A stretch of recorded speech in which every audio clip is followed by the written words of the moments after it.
Most resolutions fail for one simple reason. They ask you to become someone new without releasing who you've been. You try to build the future on top of habits, beliefs, and behaviors. That's not growth. That's congestion. It's like pressing the accelerator while your foot is still on the brake. Welcome to Paper Napkin Wisdom, where we share pearls of wisdom shared by some of the world's top entrepreneurs, leaders, and difference makers. Here's your host, Govind Jayaraman. Hi, my name is Govind Jayaraman, and this is Paper Napkin Wisdom, episode 326, and the 18th episode in our Edge of the Napkin series. Welcome back. As you listen today, you might already be noticing that this time of year brings a certain kind of energy with it.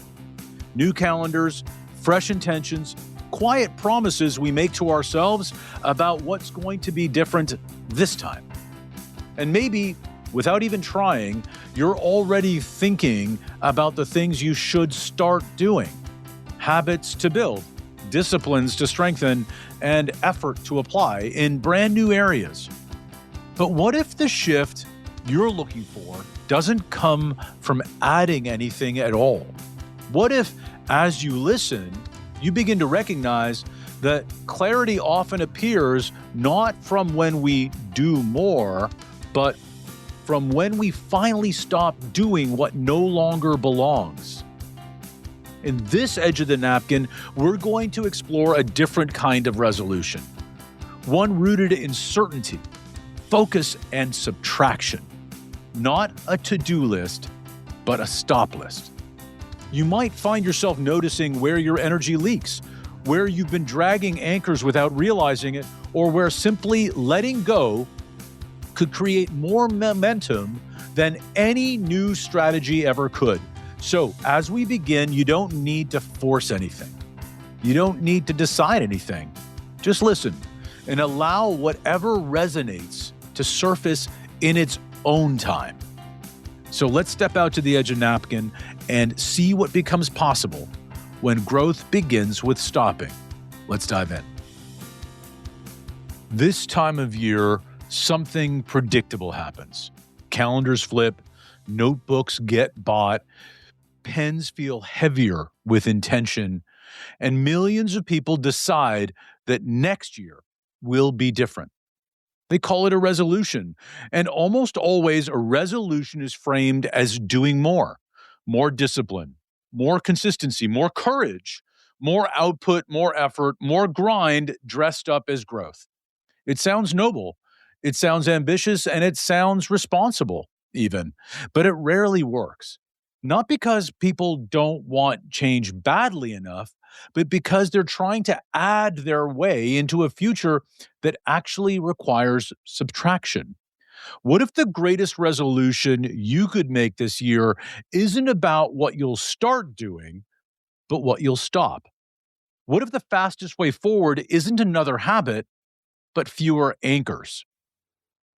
We've been taught quietly, consistently, that success is cumulative, that leaders win by doing more, that entrepreneurs grow by expanding effort, and that momentum comes from stacking inputs. Hustle culture is all about this. But clarity doesn't work that way. Energy doesn't work that way. And focus certainly doesn't work that way. The most effective leaders I know aren't doing more things. They're doing fewer things with certainty. They're doing important things. They've stopped doing the things that drain them. And they don't want longer to-do lists. They have shorter stop lists because of added focus. Most resolutions fail for one simple reason. They ask you to become someone new without releasing who you've been. You try to build the future on top of habits, beliefs, and behaviors, emotional patterns that were never designed to carry it. That's not growth. That's congestion. It's like pressing the accelerator while your foot is still on the brake and wondering why the engine feels strained and why you're not making the momentum that you thought. You don't need more motivation. You need less resistance. And resistance is almost always something you're already doing. And here's the quiet truth that doesn't get enough airtime. Focus doesn't come from effort, it comes from elimination. The clearer you are about where you're going, the more obvious it becomes what no longer belongs. That's the gift of certainty.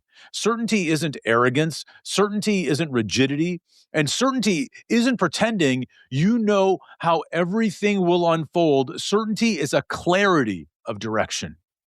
And clarity of direction gives you the permission to stop, to say no without guilt, to release without over explaining, over performing, to let go without fear.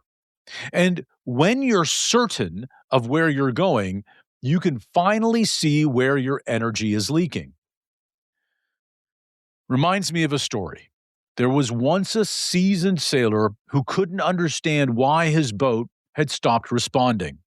The wind was strong, the sails were raised, the destination was clear. Yet, no matter how hard he worked, the boat felt heavy, sluggish, resistant. So he did what capable people do. He adjusted the sails. He had added more rope. He worked longer hours at the helm. He studied the charts again and again. Still, nothing changed. Frustrated, he docked at a small harbor and asked an old shipwright to take a look. The shipwright walked slowly around the boat. He didn't touch the sails. He didn't comment on the rigging. Instead, he leaned over to the side and pointed. "You're dragging anchors." Plural. Old anchors. Half-forgotten anchors. Anchors from earlier journeys that made sense but no longer did. Some were tied on for safety, some for tradition, some because this is how it's always been done. The sailor frowned. "But I never dropped anchor," he said. The shipwright smiled. "No, but you never stopped carrying them." And that's leadership. That's entrepreneurship. And that's what most resolutions miss. You don't need more wind. You don't need better sails. You don't need to work harder at direction. You need to stop dragging along what no longer belongs to where you're going. If growth is subtraction, then the most powerful resolution you can make is a stop list. Not aspirational, not performative, just simple, practical, personal, honest. And here are some of the most common anchors leaders and entrepreneurs drag, often without realizing it. First off, second guessing masquerades as responsibility. It sounds like humility. It feels like caution. But most of the time, it's just distrust in your own signal. You already know more than you think. And every time you override your first knowing with doubt, you fracture momentum. Decisions don't improve with hesitation, they get heavier. Certainty doesn't mean you'll always be right. It means you'll stop abandoning yourself mid-decision. The second stop playing small to make others comfortable. Many leaders dim themselves quietly. They speak softer, they share less, they water down conviction, not because they're afraid, but because they're considerate. They don't want to overwhelm, they don't want to appear arrogant, they don't want to make others uncomfortable, but here's the truth. When you play small, you don't protect people, you deprive them. Leadership is not about shrinking your light, it's about letting others calibrate to it. Number 3, stop using belief in the wrong direction. Belief is a tool, and many leaders are incredibly skilled at believing things won't work. They rehearse risk, they visualize failure, they imagine resistance, and they call it realism. But belief works whether you aim it intentionally or not. Belief shapes behavior, and behavior shapes results. The belief aimed against yourself is the most expensive anchor you can carry. Stop believing against yourself. Stop believing against the future you want. Believe in the future you want. Stop giving unsolicited advice. This one is especially hard for leaders who care. Your insight is valuable. Your experience matters a lot. But not every moment calls for fixing. Sometimes people don't need solutions, they need safety. Sometimes advice doesn't land as help, it lands as pressure. The strongest leaders know when to lead and when to simply stay present and say, I believe in you, just the way you are. The next one, stop playing devil's advocate when people need encouragement. There's a time for rigor, there's a time for challenge, and there are moments when someone simply needs belief borrowed. Playing devil's advocate can feel intelligent and maybe has a place every now and then, but in moments of vulnerability, it often erodes trust quickly. Leadership isn't always about sharpening ideas. Sometimes it's about holding space long enough to courage to stabilize, holding space or creating space to allow the cream to rise to the top, raising the bar. And that's also important. Stop confusing motion with progress. Busy and hustle can feel productive, but motion without direction is just noise. And noise drains energy faster than stillness. Certainty eliminates unnecessary motion, and when you know where you're going, half the tasks fall away all on their own. Certainty is a gift. Certainty isn't something you demand from the world. It's something you claim internally. When you're clear about where you're going, even loosely, you gain a powerful filter. You notice what doesn't fit. You notice what drains you. You recognize what you've been tolerating. Certainty doesn't make life easier. It makes decisions cleaner. And clean decisions create focus. Focus creates energy. Energy creates action. For me, this clarity arrived quietly. I thought I was being generous by holding back, being measured, being considerate, being appropriate. But I realized something. I wasn't being my light enough. I wasn't sharing enough of myself openly, fully, compassionately. Then a friend reflected back something to me in this year's Christmas message.